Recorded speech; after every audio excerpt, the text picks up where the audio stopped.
अस्सलाम वालेकुम, खुश आमदीद, सुबह खैर तमाम देखने वालों को। प्रोग्राम का नाम है गुड मॉर्निंग कराची और मेरा नाम है मोहम्मद यासिर। नज़रीन, प्रोग्राम गुड मॉर्निंग कराची में मुख्तलिफ मामलात और मसाइल पर गुफ्तगू करते हैं और कोशिश करते हैं कि मुल्क की जो इस वक्त उम्मी सूरत हाल है, चाहे मौशी हवाले से हो, सियासी हवाले से हो या समाजी हवाले से हो, इसके ऊपर प्रोग्राम में गुफ्तगू की जाए। और सियासी जो हलचल है, गहमा गहमी तो लफ्ज़ इस्तेमाल करना मुनासिब नहीं होगा, जो सियासी हलचल है बामे उरूज पर है और ऐसा महसूस होता है कि कोई भी सियासी जमात या फ़र्द वाहिद या उसका पॉलिटिकल जो लीडर है वो इस सारे अमल से जो होने जा रहा है वो मुतमईन नहीं है। अब ये बड़ी अजीब सी बात है कि हर शख्स दुहाइयाँ देता नज़र आ रहा है और साथ साथ इस चीज़ का भी इजहार कर रहा है या वो जमात इस चीज़ का इजहार कर रही है कि आम इंतखाबात जो है वो मुकर्ररा वक्त पर करवाए जाएं। और बहरहाल ऐसा होना भी है। ख्याल ये है कि अब इसमें कोई अबहम बाकी नहीं रहना चाहिए कि जो इसका मुकर्ररा वक्त है अगले साल फरवरी की 8 तारीख जो इसके लिए मुतय्यन है, उस वक्त ही इसका इनेकाद होगा आम इंतखाबात का। और फिर उसका क्या नतीजा निकलता है ये कहना कबल अज़ वक्त होगा। जो लोगों के रुझानात नज़र आ रहे हैं बड़े साफ़ हैं, तो हम ये बात भी समझने की ज़रूरत है कि आम इंतखाबात जिस तरह उनका इनेकाद माजी में होता रहा है, ये इस मौके पर उसमें एकदम कोई बहुत बड़ी तब्दीली आ जाए ये तकरीबन नामुमकिन है। यानी कि साफ शफाफ और गैर जानिबदार इंतखाबात का अमल जो है, सवालात उठते रहेंगे। यकीनन बड़ी मायूब सी बात है और कहना मुनासिब भी नहीं है, ताहम ये बात प्रिडिक्ट की जा सकती है, इसके बारे में पेश गोई की जा सकती है कि ऐसा कुछ भी नहीं होने वाला। अब ये कहने की ज़रूरत क्यों पेश आ रही है, उसकी वजह यह है कि जितनी भी हुकूमतें आती और जाती रहीं, चाहे कैसे भी आई हों और कैसे भी गई हों, किसी की भी कोशिश में ये नहीं था कि खालिसतन, मैं बात उसकी नहीं करूँगा, बहुत सारे लोग कहेंगे कि एक वोटिंग मशीन, में वोटिंग मशीन की बात नहीं करता, उसको भी इंसानों ने ही चलाना था। ये जो चलाने वाले लोग हैं ये गैर जानिबदार कब होंगे, कब एक ऐसा निज़ाम वज़ा किया जाएगा जिसमें किसी को भी कोई महम मौजूद नहीं होगा। पूरी दुनिया में इंतखाबात हो रहे हैं और ये जो 2024 का जो साल होगा इसमें कम बेश तमाम ही बड़े ममालिक के अंदर इंतखाबी मरहला शुरू होगा और कहीं पे भी ये जो मामलात हमारे यहाँ इस वक्त ज़ेर गर्दिश हैं शायद ना हो कि आरोज़ का इंतखाब कैसे किया जाएगा, क्या तरीक़ाकार होगा।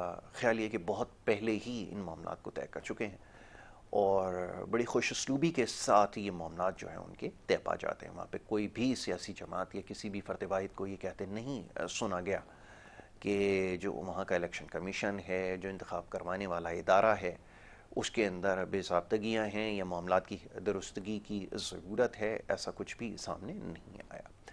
तो बहरहाल अभी हम उससे बहुत कोसों दूर हैं उन मामलात से। तो जब वो मामला ठीक हो जाएंगे तो उसके बाद फिर ये दावा किया जा सकेगा या इस चीज़ की उम्मीद रखी जाएगी कि जो इंतखाबी मरहला है वो शफ़ाफ तरीक़े से उसका इनेकाद किया जाएगा। बहरहाल कहने के लिए बहुत कुछ है, बात मुख्तसर करता हूँ। मोहसिस मेहमान तशरीफ़ फरमाएँ, उनसे मुल्क की सियासी सूरत हाल और समाजी सूरत हाल के हवाले से भी गुफ्तगू की जाएगी और हमेशा ही मौशी पहलू जो है उसको कभी भी नज़रअंदाज नहीं किया जाता। अपने प्रोग्राम्स के अंदर कोशिश करता हूँ उन मामलात के ऊपर ज़रूर गुफ्तगू की जाए। मोहसिस मेहमान जनाब रोशन अली वारसी साहब जो कि CEO हैं universal estate and builders DHA Karachi, मेरे साथ तशरीफ़ फरमाएँ, उनको मैं खुश आमदीद कहता हूँ। बहुत शुक्रिया रोशन साहब प्रोग्राम में वक्त देने के लिए। रोशन साहब, अभी जैसे मैंने अर्ज़ किया कि इंतखाबी मरहला जो है वो होने को है और क्या उम्मीदें वैसे आपकी हैं। मैं ये तो नहीं आपसे पूछूंगा कि उसके अंदर क्या कितनी शफाफियत है या क्या तरीक़ाकार होना चाहिए। सवाल ये है कि आपकी उम्मीद क्या है, आप क्या नतीजा निकलता देख रहे हैं, ज़रा फरमाइएगा। यासिर बेटा, बहुत शुक्रिया आप लोगों ने इनवाइट किया। अच्छा, अब हम अपने सुबह का आगाज़ इसी चीज़ से करते हैं कि मैं समझता हूँ कि जब से ये केयर टेकर गवर्नमेंट हमारी आई है और उसने आके जो इकदाम उठाए हैं और उसमें सबसे बड़ा काम जो है ना हमारे चीफ ऑफ आर्मी स्टाफ जो है जनाब सैयद आसिम मुनीर साहब का है। जी कि उनकी सरबराही में जो काम हुआ है कि लोग जो है ना इस वक्त इतने परेशान थे कि डॉलर कंट्रोल से बाहर हो गया था, जी जी, महंगाई उरूज पे थी। बिल्कुल अब आपने सही। मैं कहता हूँ एक मुल्क के अंदर कभी ये डॉलर ऊपर जाके नीचे आना भी एक बहुत बड़ी बात है। और उसके साथ साथ जो महंगाई में हल्के हल्के ग्रेजुअली जो कमी हो रही है, ये भी मैं समझता हूँ बहुत अच्छी बात है कि कम से कम उम्मीद तो है कि। और ये जो केयर टेकर गवर्नमेंट ने जो आपको बता दिया कि ये काम ऐसे हो सकता है, तो इसको अब अगर मुंतखब हुकूमत कोई भी आती है तो उसका काम ये होना चाहिए कि वो इस चीज़ को बरकरार रखते हुए डॉलर को मज़ीद कंट्रोल करे, मईशत को बेहतर करे, महंगाई को कम करे, लोगों के जज्बात को देखे कि लोग कहाँ कहाँ परेशान हैं। उनको मुंतखब हुकूमत का मकसद ये होता है कि वो हमारी आवाम को खुशियाँ बांटे। जी, अच्छा, खुशी बांटने के लिए लोग को पार्लियामेंट में भेजते हैं इनको, बिल्कुल ठीक। वहाँ जाके लोगों को परेशान नहीं करना चाहिए। देखो उनके पास बहुत बड़ी जिम्मेदारी होती है, एक तो ओथ लिया होता है, फिर वहाँ जाकर आवाम जो होती है वो उनसे उम्मीद बांधती है कि ये जो लोग हैं ये हमारे लिए कोई ऐसा कदम उठाएंगे कि हमारे माशी हालात बेहतर हो जाएंगे, हमारे कारोबारी हालात बेहतर हो जाएंगे, हमारे अखलाकी हालात बेहतर हो जाएंगे। उन सब में आपको जो आपका एक कानून होता है ना उस पर अमल दरामद करना बहुत ज़रूरी होता है, जी, क्योंकि कानून भी यही लोग बनाते हैं। मगर उसको बदकिस्मती ये है कि हमारे यहाँ कानून है मगर कानून पे अमल दरामद नहीं होता। बिल्कुल ठीक है। जब ये चीज़ें सही हो जाएंगी, कानून पे अमल दरामद शुरू हो जाएगा, तो यकीन माने कि ये मुल्क भी कोई गैर मुल्क नहीं अपना मुल्क है। बल्कि मैं कल भी अपने घर वालों से बात कर रहा था कि जो जो नेमतें अल्लाह ताला ने हमारे इस मुल्क में दी है वो दूसरे मुल्कों में नहीं है। और जो अल्लाह ताला ने हमको आज़ादी दी है हमारे इस मुल्क के अंदर, वो किसी दूसरे मुल्कों में नहीं है। हमें इसकी कदर करनी चाहिए। अगर अल्लाह ने हमको दे दिया है तो ये इसमें हमारे पूरे पाकिस्तान के लोगों का हिस्सा डालने की ज़रूरत है कि वो इस मुल्क को खुद सही करें। जैसे कि मैं सुन रहा था अभी आपसे कि आपने कहा कि लोग यहाँ पे कोई रास्ते में कोई थैली पड़ी हुई है, कचरा पड़ा हुआ है, उसको उठा के साइड में कोई पत्थर पड़ा हुआ है उसको उठा के रखने के लिए तैयार नहीं है। तो जब ये वाली नौबत आ जाएगी, लोग अपना जब छोटा सा ये काम भी नहीं करेंगे तो फिर इस मुल्क को तरक्की कौन करेगा, कौन कहे? कौन तरक्की की बिल्कुल, तरफ बहुत लेके अच्छी बात जाएगा। आपने की। मगर इनको करना चाहिए, हर किसी को अपना हिस्सा डालना चाहिए, सुबह जल्दी उठना चाहिए। और अखलाकियात पे ये पूरा सिस्टम जो है ना बेस करता है, तो सबसे पहले अखलाक जो है ना सबका अच्छा होना चाहिए। देखिए हमारे मुल्क की पहचान ये है कि हमारे मुल्क के लोग अगर कहीं जाएं तो वो जाकर ये जाहिर करें कि हम पाकिस्तानी हैं। मैं तो अल्हम्दुलिल्लाह जहाँ जाता हूँ मैं प्रूव करता हूँ, बताता हूँ कि हम पाकिस्तानी हैं। बिल्कुल ऐसा ही है। हम बिल्कुल नहीं शर्माते कि हम पाकिस्तानी क्यों नहीं बोल रहे, बोलते हैं पाकिस्तान से है। तो वो समझते थे कि पाकिस्तान तो शायद कोई बैकवर्ड मुल्क है। हम बोलते हैं नहीं, बहुत तरक्की याफ्ता मुल्क है।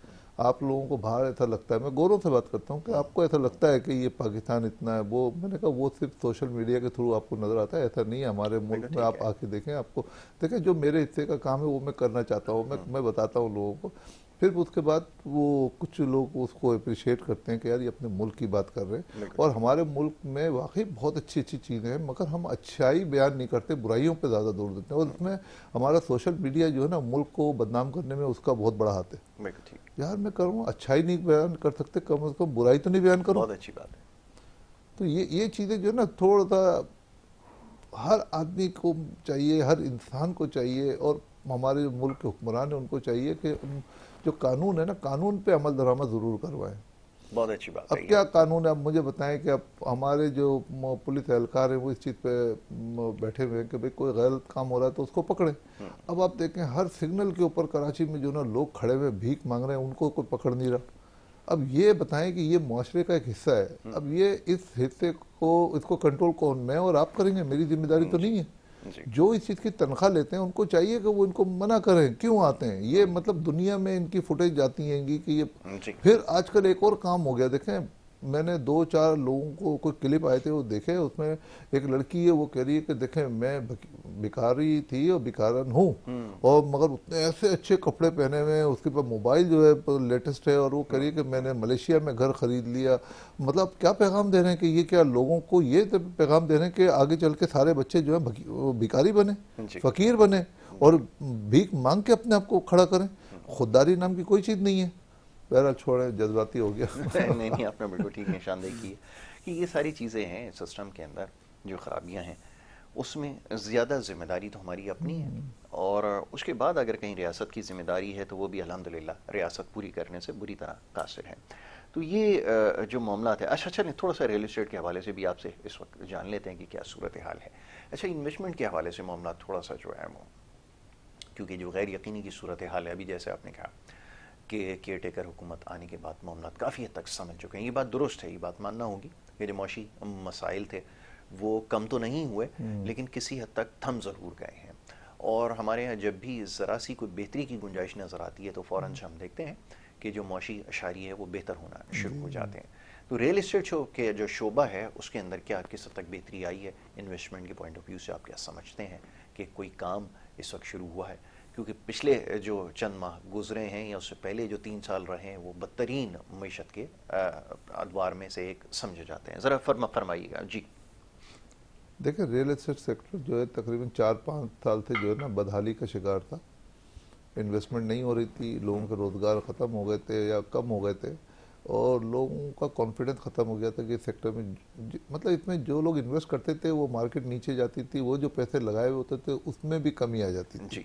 तो कौन आदमी इन्वेस्ट करेगा जब कि आपको पता है कि अगर जहाँ इन्वेस्ट करेंगे तो उसके बाद उसका रिजल्ट उसका माइनस में आना है, तो कौन इन्वेस्ट करेगा। मगर अल्हम्दुलिल्लाह ये मैं शुरू से कह रहा था कि इसमें जो एक पॉजिटिव चेंज आना बाकी है। अब वो टाइम आ गया कि अब रियल इस्टेट में अगर जो लोग भी है अगर छोटा मोटा इन्वेस्ट करेंगे तो इंशाल्लाह उसका आने वाले दिनों में उनको ज़रूर फ़ायदा होगा। और टैक्सेस के अंदर जो मसाइल हैं, प्रॉपर्टी रखना पाकिस्तान में एक सबसे मुश्किल काम बन चुका है। अगर कोई प्रॉपर्टी रखता भी है टैक्सेस की जद में आता चला जाएगा, टैक्सेस दर टैक्सेस उसके ऊपर लगते चले जाएंगे। ऐसी सूरत में क्या किया जाएगा?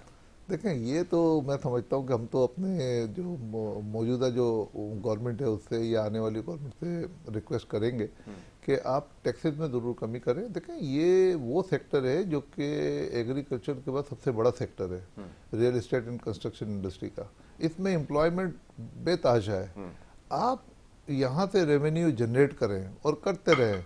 अच्छा, इसके लिए आप जितनी आसानियां पैदा करेंगे, इनको रिलीफ देंगे, इन्वेस्टर को रिलीफ देंगे तो पैसा इन्वेस्ट करेगा, वरना वो किसी और सेक्टर में इन्वेस्ट करेगा। अब देखें, दुबई की मार्केट चमकती हुई चीज़ नजर आती है, लोग वहाँ पे किसी भी तरीके से पैसे लेके जाके इन्वेस्ट कर देते हैं। वो पाकिस्तान में जो पैसा इन्वेस्ट होना था वो जाके बाहर मुल्कों में इन्वेस्ट होता है। मगर उसी ये बेहतर नहीं है कि उस पैसे को पाकिस्तान में रोकें, पाकिस्तान में इतना रिलीफ दें कि लोगों को पता चले कि यार यहाँ इन्वेस्ट करेंगे तो हम यहाँ पे मतलब जैसे हमें आजकल घरों की भी कमी है तो लोग अपने घर भी बना के लोग जिनके पास घर नहीं उनको घर देंगे, उनको रोज़गार भी मिलेगा और उसमें बेहतरी भी आ सकती है। तो ये पैसा बाहर भी नहीं जाएगा, यहाँ रहेगा। मगर अल्हम्दुलिल्लाह अब जो मुल्क की हालात या पूरे दुनिया के जो हालात जो चेंज हुए उसकी वजह से आप देखिएगा कि आने वाले दिनों में पाकिस्तान में इन्वेस्टमेंट बहुत आएगी और फिर पाकिस्तानी पैसा बाहर रखना को सेफ नहीं समझेगा। अब बाहर पैसा रखना तो दूर की बात है, बाहर रहना भी सेफ नहीं समझेगा अपने आप को। एक वक्त आएगा, खैर वो सारे इख्तलाफात पाकिस्तान की सारी बुराइयाँ एक तरफ, मगर मैं कहता हूँ हमारा मुल्क है ना, ये मुल्क बेहतरीन मुल्क है और एक वक्त आएगा कि इस मुल्क में लोग वापस आएंगे, इन्वेस्ट करेंगे, इवन के बाहर के लोग भी यहाँ पे आना फ़ख्र करेंगे। वो मुझे ऐसा लगता है कि ऐसा इंशाल्लाह होगा। अल्लाह करे आपने जैसा कहा है बिल्कुल वैसा ही हो। इन्वेस्टमेंट के लिए एक अपॉर्चुनिटी सिवाय रियल एस्टेट के और मुझे कोई नज़र नहीं आती, क्योंकि किसी भी चीज़ का एनालिसिस करें, वहाँ की मार्केट्स को देखें या किसी और जगह आप देखें, इंस्ट्रूमेंट बहुत सारे वहाँ पर हैं जहाँ इन्वेस्ट किए जा सकते हैं और बड़े अट्रैक्टिव ऑफर्स वहाँ पर हैं। जैसे भी आपने दुबई का तस्करा किया, अब वो सिलसिला जो था एक वीज़े का सिलसिला उन्होंने इंट्रोड्यूस करवाया, वो दे रहे हैं, प्रिविलेजेस मिलती हैं और बहुत सारी उसकी फैसिलिटीज़ हैं। लोग ज़ाहिर है उसको अवेल करेंगे, यहाँ पे नहीं करेंगे, ये बात बिल्कुल ठीक है। हमारे पास ना तो कोई इंसेंटिव है ना कोई इस तरह की अट्रैक्शन है, तो ऐसी सूरत में क्या किया जाएगा? बल्कि हमारे पास तो एक ट्रैप है जिसके अंदर हम शिकंजा है, जिसके अंदर हम पैर रख दें और फंस जाए। कि ये हुकूमतें इस चीज़ को समझ सकती हैं? क्या कोई इस किस्म का पॉलिसी इंट्रोड्यूस करा सकती हैं आने वाले वक्त में? आप क्या समझते हैं, ज़रा फरमाइए। नहीं, मेरा ख्याल में ज़रूर होगा, क्योंकि जब ये आपने थोड़े से अरसे के अंदर देख लिया केयर टेकर गवर्नमेंट के ज़रूर, और हमारी जो कौमी सलामती के जो इदारे हैं वो जब इस चीज़ के ऊपर कंट्रोल करने बैठे हुए हैं तो वो देखते हैं कि यार ख़राबी कहाँ पे हो रही है, तो उसको ग्रेजुअली सही कर रहे हैं। तो जब ऐसी चीज़ होती है तो उसके बाद जो इन्वेस्टर है उसका कॉन्फिडेंस बढ़ता है। अभी जो भी पैसा मुल्क से बाहर जा रहा था या मुल्क में इन्वेस्ट नहीं हो रहा था, उसकी वजह ये थी कि कॉन्फिडेंस की कमी थी, पॉलिसी की कमी थी। अब वो पॉलिसियाँ भी बन रही हैं, कॉन्फिडेंस भी लोगों में आ रहा है, और इस चीज़ को कंटिन्यू करेंगे तो आप देखें कि इसी मुल्क में लोग रहना भी पसंद करेंगे, यहाँ इन्वेस्टमेंट करना पसंद करेंगे। और करना चाहिए उसको, क्योंकि इनका हमारा अपना मुल्क है। हम्म। मगर इसके लिए आपको मैंने पहले भी कहा था कि रीरा का, अगर रियल इस्टेट सेक्टर को उठाना है तो आपको रीरा का निफाज ज़रूर करना पड़ेगा। रियल इस्टेट इन्वेस्टमेंट जो है ना, आपका जो कोई रेगुलेटरी रेगुलेटरी अथॉरिटी जो है। बॉडी बनाई जाए, उससे काम हो जाता है। क्योंकि तजर्बा जो है ना हमारा ये अथॉरिटीज़ बनाने का बड़ा भयानक रहा है। क्योंकि हमने जैसे एक नेपरा का इदारा बनाया और उसके बाद जो कुछ हुआ, लोगों को शायद ये उम्मीद थी कि इसको बनाने से ये जो हमारे साथ जो नाइंसाफ़ियाँ हो रही हैं उसकी कोई सुनवाई होगी, लेकिन नतीजा उसके बिल्कुल बरक्स रहा। इसी तरह मैं अथॉरिटीज़ का नाम लेता जाऊँगा, मीडिया के अंदर या दीगर अथॉरिटीज़ आपने देखी हैं, माशाल्लाह जिस किस्म की कारकर्दगी है तो कहना बड़ा मुश्किल है। लेकिन आप बड़े पुरुमीद हैं, ये बड़ी अच्छी बात है। आपको लगता है, ऐसा महसूस होता है कि अगर इस तरह रेगुलेटरी कोई अथॉरिटी या बॉडी अगर बना दी जाए एक और मज़ीद, तो उससे मामला जो है रियल इस्टेट के संभल सकते हैं। लेकिन अब सबसे बड़ा मसला जो है कि वहाँ पे एक ऐसे शख्स को लाया जाए या उस सितारे की बुनियाद ऐसी रखी जाए जो ईमानदारी पर काम करे। बड़ी बेईमानी सी बातें मैं कर रहा हूँ, बहरहाल ये कैसे मुमकिन होगा, ज़रा फरमाइए। देखिए, जब आपके कौमी सलामती के इदारे अगर बेड़ा उठा लेते हैं कि अभी मुल्क को जो है ना, बिल्कुल जहाँ जहाँ खराबी हो रही है वहाँ पे हमने छोड़ना नहीं है किसी को। जब कानून पे अमल दरामद आपका शुरू हो बहुत अच्छी जाएगा बात ना, है। आपके जब कानून पे अमल दरामद शुरू हो जाएगा, ये मुल्क सीधा हो जाएगा। अब हमारे यहाँ बदकिस्मती तो ये ना कि कानून से बचने के लिए भी बड़े रास्ते हैं हमारे पास। उसको कंट्रोल करना है कि देखिए, जो कानून बन गया उसके ऊपर वो बस कानून के मुताबिक आप काम करें, कानून से हटके कोई काम नहीं करें तो कोई किसी इंसान की, यही लोग हैं, यही पाकिस्तानी है। जब ये 2 घंटे का सफ़र करके जब दुबई के एयरपोर्ट पर उतरते हैं, ये लाइन से एक आदमी को क्रॉस करके आगे जाने की कोशिश नहीं करते, क्योंकि कानून है वहाँ पे नहीं, कानून पे अब अमल ये कि दरामद देखिए, होता है। मैं अब आपसे अर्ज करूं बड़ी कि जिस मुल्क में लोग अपनी तलाशी देने के लिए ही तैयार नहीं हैं, मुझे माफ़ कीजिएगा, वहाँ पर फिर ये सारी चीज़ों की उम्मीद रखना बड़ी अजीब सी बात है कि कोई शख्स यहाँ पर जो है वो तैयार नहीं है। बहरहाल ब्रेक के लिए कह दिया गया है, आपकी इजाज़त से एक मुख्तसर सी ब्रेक ले लेता हूँ, कुछ बात जो है वो जहन में आ गई। तो जनाब, एक ब्रेक के लिए कहा जा रहा है, एक मुख्तसर सी ब्रेक यहाँ पर लेनी है और ब्रेक के बाद फिर गुफ्तगू के सिलसिले को जारी रखेंगे। आप देखते रहिए प्रोग्राम गुड मॉर्निंग कराची।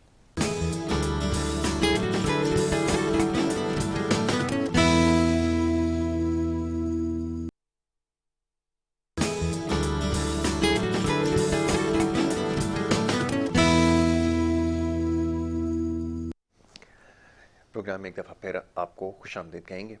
और ब्रेक पे जाने से पहले कुछ गुफ्तगू हो रही थी, मुल्क की जो सियासी सूरत हाल है, या आप ये समझ लीजिए कि जो मौशी सूरत हाल है, उसके ऊपर हम गुफ्तगू कर रहे थे। मोअज़्ज़ज़ मेहमान तशरीफ़ फरमाए, उनसे बात हो रही थी, सैयद रोशन अली वासी साहब। रोशन साहब, अब आपने चीज़ों की निशानदेही की, ये बात दुरुस्त है कि खैर की उम्मीद रखनी चाहिए, नाउमीद नहीं होना चाहिए। अब यहाँ रहते रहते हुए हम ज़्यादा कोई अच्छी बातें तो नहीं कर पा रहे। बहरहाल आपने कहा कि ये सब ठीक हो जाएगा। अच्छा, अब ये जो नौजवान हैं, ये चाहते हैं कि कोई ऐसी बात कही जाए या कोई उनको कोई उम्मीद की किरण दिखाई जाए। क्योंकि होना तो ये चाहिए था कि ये जो बड़े बड़े सियासी नाम हैं जो सियासत करते आए हैं आज तारीख़ तक, माँ सिवाय इसके कि हम नौजवानों को बड़ा कोई इंसेंटिव देंगे या बड़ी पार्लियामेंट के अंदर शायद उनको जगह देंगे, इस तरह की बात भी शायद किसी ने अभी तक नहीं की है।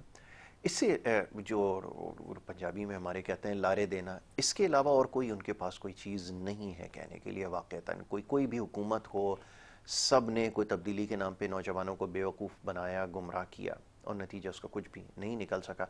ये वाक़तन ज़रूरत है कोई होप दी जाए, कोई ऐसा प्लान कोई बताया जाए। कोई किसी के पास प्लान देने के लिए कुछ नहीं है। आप क्या समझते हैं कि इससे काम बन जाएगा? कि ख़ास तौर पे इंतखाबात के अंदर अगर जीत के कोई हुकूमत आ जाए, इस तबके को अगर नज़रअंदाज कर दिया जाए एक दफ़ा फिर, जैसे हमेशा से साल साल करते आए, एक दफ़ा फिर कर दिया जाए, तो फिर मुल्क कैसे तरक्की करेगा? क्योंकि ये तो बड़ी बुनियादी सी चीज़ है कि कई नौजवानों को अगर आपने स्ट्रेंथन किया, उनको मौक़े दिए, तो वही मुल्क तरक्की करेंगे जहाँ पर नौजवानों को मौक़े मिलेंगे। ये कैसे मुमकिन है कि अपने बच्चे तरक्की करें, अपने सिलाई मशीनों से अरबों रुपए बने और बच्चे हमारे जो हैं वो खाली हाथ रह जाएं? ज़रा फरमाइएगा। देखिए यासिर बेटा, कानून जो है ना, जो फिर हम एक बात करेंगे, जब तक आप कानून पे अमल दरामद नहीं करेंगे आप कैसे आगे बढ़ सकते हैं। हर चीज़ का एक कानून है, रेगुलेटरी है, आप उसके तहत काम करेंगे बिल्कुल तरक्की कर सकते हैं। ये बच्चे जो हैं, ये अगर इनकी भी डायरेक्शन सही नहीं है, बच्चों की अपनी भी कमज़ोरियाँ हैं कि बच्चों को मतलब वो एक तो टाइम पे सुबह जल्दी नहीं उठना, और फिर उनकी अपनी बड़ी कोताहियाँ हैं, फिर उनको शॉर्टकट चाहिए कि हर तरीके से उनको शॉर्टकट का रास्ता चाहिए जल्दी से अमीर बनने के लिए। तो इन सब चीज़ों के अंदर बुनियादी तौर पे इनको ज़रूरत है कि हमारी जो गवर्नमेंट ऑफ पाकिस्तान है वो इनको लेक्चर दे, ना कि वो एडवर्टाइजमेंट करके अपनी पब्लिसिटी करे, बल्कि वो आके लेक्चर दे, अपने यूथ को समझाए कि देखें ये मुल्क आप लोगों के हाथ में है, आपने तरक्की करनी है, इस मुल्क को ऊपर तरक्की की तरफ लेके जाना है। तो उसके लिए मेरे ख्याल में बेस्ट प्लेटफॉर्म जो होता है, ये हमारे जो गवर्नमेंट ऑफ पाकिस्तान है, उनके जो मिनिस्टर होते हैं, वो आके हमें एजुकेट करें, बच्चों को समझाएं, उनको बताएं कि भाई सुबह जल्दी उठें, अपने मुल्क के अंदर हिस्सा डालें, अपने मुल्क में कारोबार करें, अपने मुल्क में कोई ऐसी नई प्रोडक्शन लेकर आएँ जिसके ज़रिए हम अपनी चीज़ें एक्सपोर्ट कर सकते हैं। मतलब उनको तरक्की के रास्ते भी बताएं और हमारे मुल्क की भी तरक्की के रास्ते बताएं। मगर बच्चे जो है ना मायूस हो चुके हैं, वो समझते हैं कि यार ये मुल्क तो पता नहीं कैसे चल रहा है, वो अपने तरीके से शॉर्टकट रास्ता ढूंढते हैं, उसके तरीके से आगे बढ़ने की कोशिश करते हैं।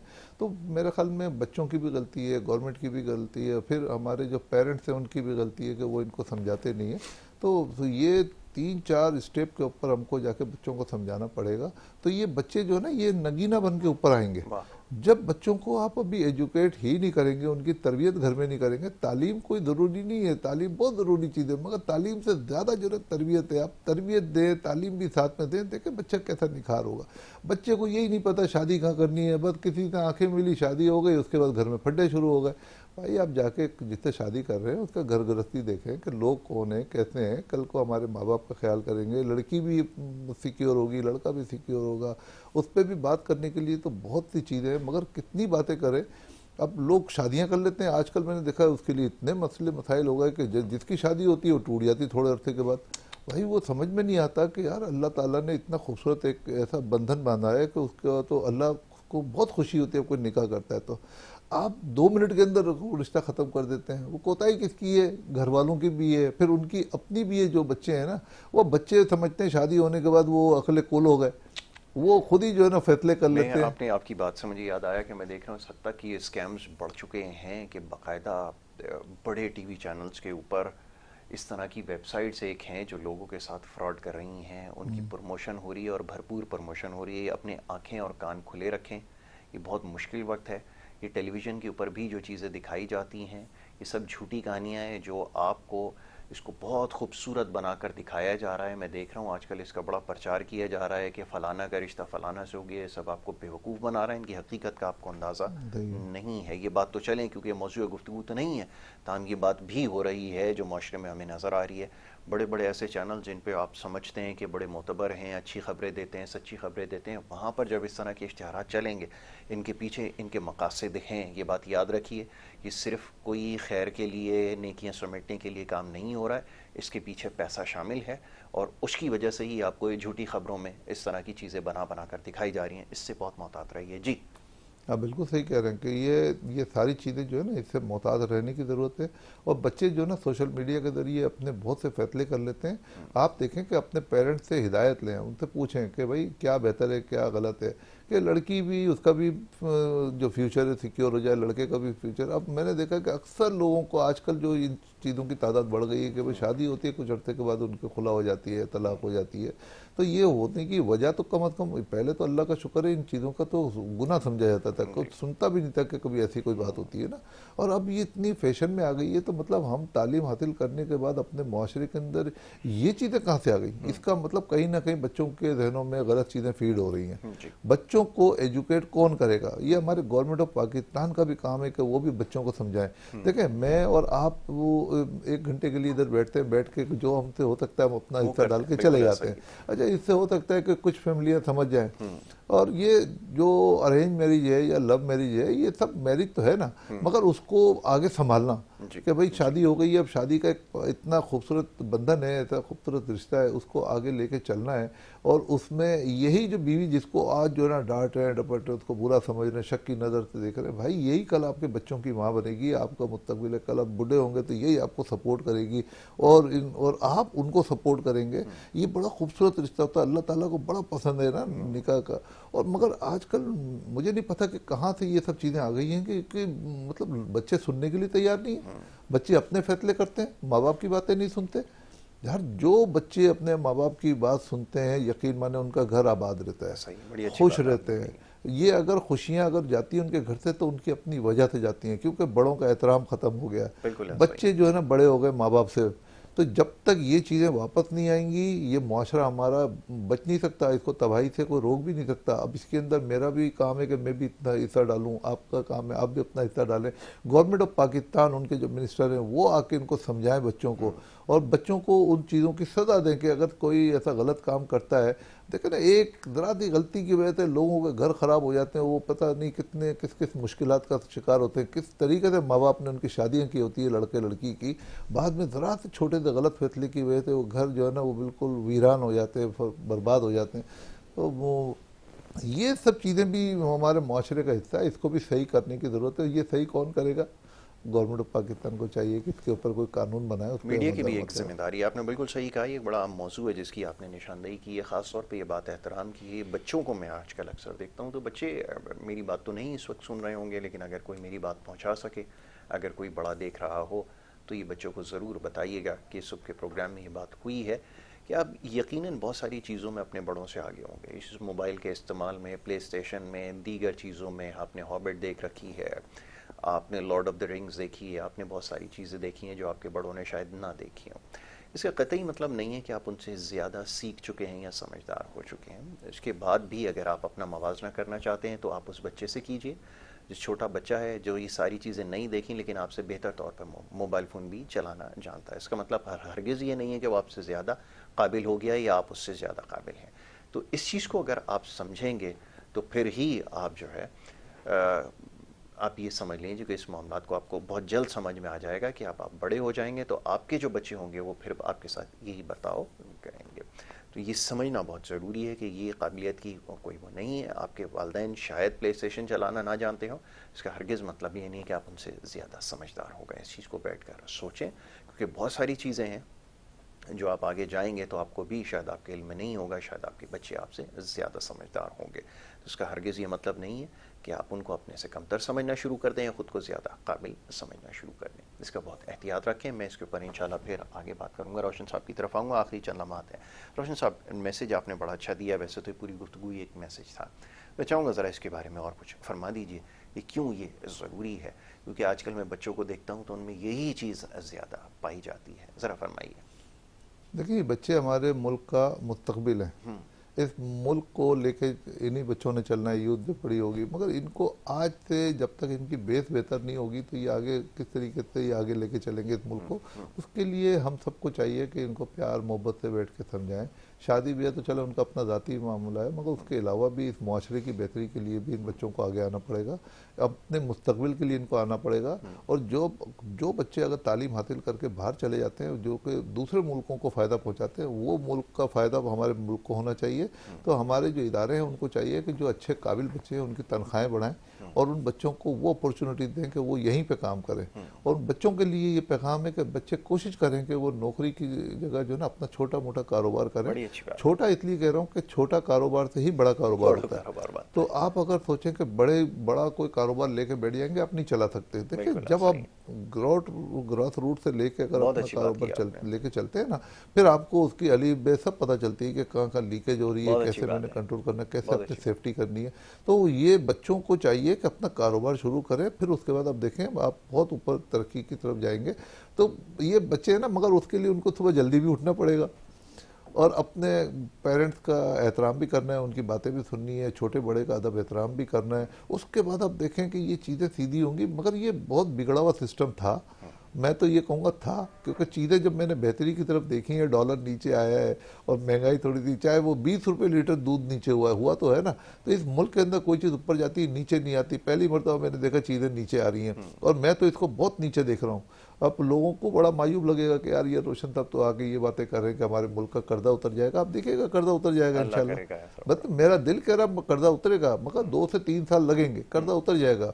मतलब सबको अपनी नीयतें सही करनी पड़ेंगी, सब अपनी ईमानदारी से अपना काम करें, इस मुल्क के लिए खिदमत अपनी अंजाम दें। तो ये मुल्क बहुत, ये मैं समझता हूँ कि ये हमारे मुल्क में ख़ास बात मैं आपको बताऊँ कि बाहर के मुल्कों में आप जब जाते हैं ना, तो वहाँ पर हर इंसान को काम करना होता है अपने ज़िंदा रहने के लिए, अपने लाइफ स्टाइल को मेंटेन करने के लिए। ये पाकिस्तान वो मुल्क की इतनी ख़राबी होने के बाद भी उनके घर का सरबरा कमाता है, और माशाल्लाह 6 7 8 लोग अपने घर के अंदर उसमें फिर हमारे घर में हमारे जो अपने माशरे के अंदर आप देखें कि शादी होती है तो कम से कम 400 500 लोगों की आमद होती है, लोग खाते हैं माशाल्लाह, खुश होकर जाते हैं। ये तो बादशाहों क्या होता है, तो इसका मतलब हम पूरा पाकिस्तान बादशाह है। तो भाई बादशाही रहो ना, फकीर नहीं बनो। ये तो बहुत अच्छी फकीर की बात है। तरफ लेके जाना चाह रहे हैं लोग तो चाह रहे हैं कि इनको ऐसा बेड़ा गर्क करो, इनको ऐसी तरफ धकेल दो कि कल को ये सब फकीर बन जाए। अभी आपको अल्लाह ताला ने नेमतें दी है, 4 मौसम दिए, बहुत अच्छी आपको बात। पैसे दिए हैं, और यहाँ रोज़गार के मौके हैं, और आगे और बेहतरी के चांसेस हैं। बहुत तो इसमें हम सबको हिस्सा डालना पड़ेगा, मायूसी की बात बिल्कुल ना करें। बहुत अच्छी और बात। आप देखिएगा कि ये मुल्क जो है, इस पर कर्जा भी इंशाल्लाह ख़त्म हो जाएगा ग्रेजुअली, महंगाई बहुत हद तक नीचे आ जाएगी। आप 2024 में देखिएगा महंगाई बहुत हद तक आपको कम होती हुई नजर अल्लाह आएगी, करेगा ऐसा और ही। बहुत सी बेहतरियाँ आपको नजर आएंगी। इंशाल्लाह अगर अल्लाह ने चाहा बिल्कुल ऐसा ही होगा। आपकी बात में से बिल्कुल दूसरों को ये सीखना चाहिए कि व्यवस्था शजर से उम्मीदें बाहर रख, शायर कहता है। तो बहरहाल उम्मीदें बाहर रखनी ज़रूरी है। मैं बहुत शुक्रगुजार हूँ मोहतरम मेहमान जनाब सईद रोशन अली वारसी साहब का, वो प्रोग्राम में तशरीफ़ लाए। बड़ी अच्छी गुफ्तगू उन्होंने की, बड़ी इससे तक़वियत मिली है, बहुत मोटिवेशन यकीनन नौजवानों को ज़रूर मिली होगी, और इंशाल्लाह इस मौजू के ऊपर आगे भी गुफ्तगू जारी रहेगी। वक्त हो रहा है एक ब्रेक का, ब्रेक के बाद सिलसिला आगे बढ़ाएंगे। आप देखते रहिए प्रोग्राम गुड मॉर्निंग कराची।